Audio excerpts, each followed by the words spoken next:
Mr. Speaker, in 24 days the carbon tax starts. In my riding, there are all kinds of agribusinesses that use electricity or natural gas for secondary processing. A well-known greenhouse in my riding is estimating the carbon tax will cost them $1.5 million in 17 and $2 million in 18.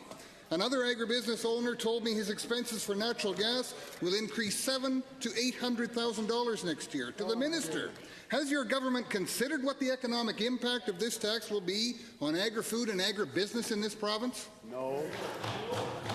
The Honourable Minister of Agriculture. Thank you, Mr. Speaker, and for the member for the question. So we have been listening to the agriculture sector right along. We have the opportunity to meet with producers and processors from one end of the province to the other. Been hearing them. We heard them to the point where we have had the opportunity to have a exclusion on the marked fuel.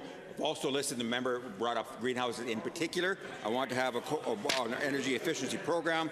The Alberta Greenhouse Association wishes to extend thanks on behalf of the sector to the Government of Alberta for expansion of existing on-farm energy programs. The greenhouse operators, like all the farmers and producers in this province, know what we're doing. Minister, first supplementary.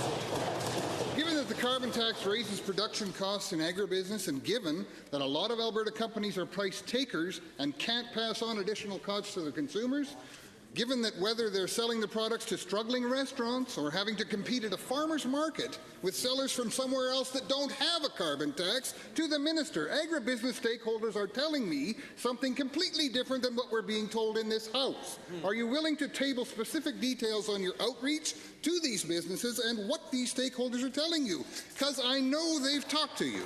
Honourable Minister. Thank you, Mr. Speaker, and the member for the question.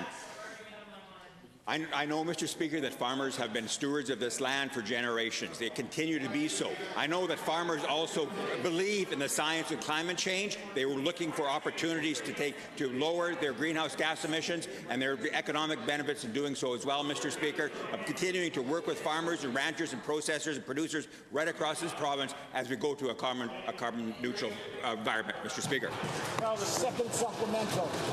Given that this government claims to be fostering a diversified economy, and given that I'm hearing the news of greenhouses shutting down south of Calgary, and given that one greenhouse owner pointed out to me that the NDP say they want locally grown food, but in reality are making it very hard to operate in Alberta, to the Minister, my constituents are watching right now.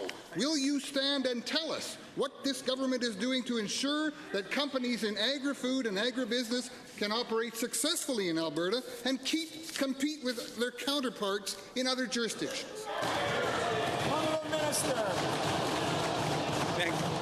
Thank you, Mr. Speaker, and for the member for the question, but I can highlight what we have been doing. I've already mentioned the exclusion of the carbon levy. We have an expansion of $10 million on the efficiency grants from farms. Mr. Speaker, everybody from Alberta Park, efficiency program in Alberta have been very valuable to pork producers. Mr. Speaker, the Alberta chicken producers, we appreciate this increased investment and shift in the government's cost-shared portion of these programs. Mr. Speaker, Irrigation Council, by extending the cap on the irrigation programs, we're able to do more, make our operations more efficient. Mr. Speaker, farmers right across this province recognize climate change and are willing to do so. Thank you, Honourable Minister. Thank you.